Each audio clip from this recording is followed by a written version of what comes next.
ரவி மோகன்னும் போது கரெக்ட். ரவி மோகனை பற்றி பேசணும். ஏன் தெரியுமா? ஜெயம் ரவியாக இருந்தபோது அவருக்கு தடுமாற்றங்கள் இல்லை, மனக்குழப்பம் இல்லை, பிரச்சனைகள் இல்லை, சந்தோஷங்கள் தொடர்ந்து நீடித்தது. இப்போ அதை ஒரு சின்ன தடுமாற்றங்கள், அவர் பர்சனல் ஃபேமிலி லைஃப்குள்ளே சில பிரச்சனைகள், அதுக்குள்ளே நம்ம கண்டிப்பாக போக வேண்டாம். அதோட பர்சனல் அதை விட்டுருவோம் நம்ம.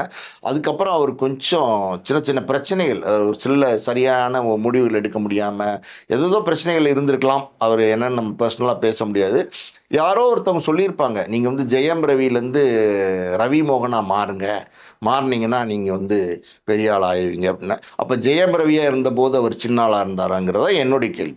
ஜெயம் ரவியோ இருந்தபோது பெரிய ஸ்டாராக தானே இருந்தார். அப்புறம் அதை மாறினோன்னே இப்போ ரவி மோகனாக வந்துட்டார். யார் சொன்னாங்கன்னு தெரில. நிறைய பேர் இப்படி தான் கிளப்பி விட்டுறாங்க, பேரை வந்து மாற்றிக்குங்க அப்படிங்கிறாங்க. டி ராஜேந்தர் கூட பேரை மாற்றிட்டாரு இல்லை?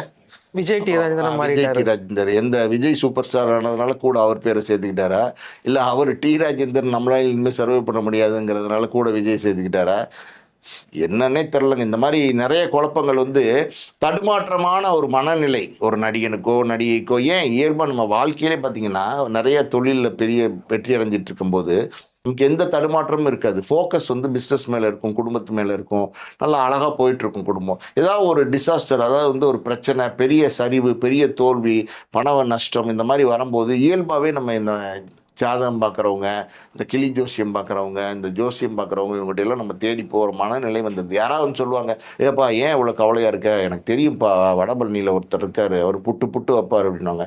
என்ன புட்டு புட்டு வைப்பார்? அவர் போனால் அவர் வீட்டில் வந்து காலைல டிஃபன் வேணால் புட்டு கொடுப்பாரு, வேற ஒன்றும் பண்ண மாட்டார்.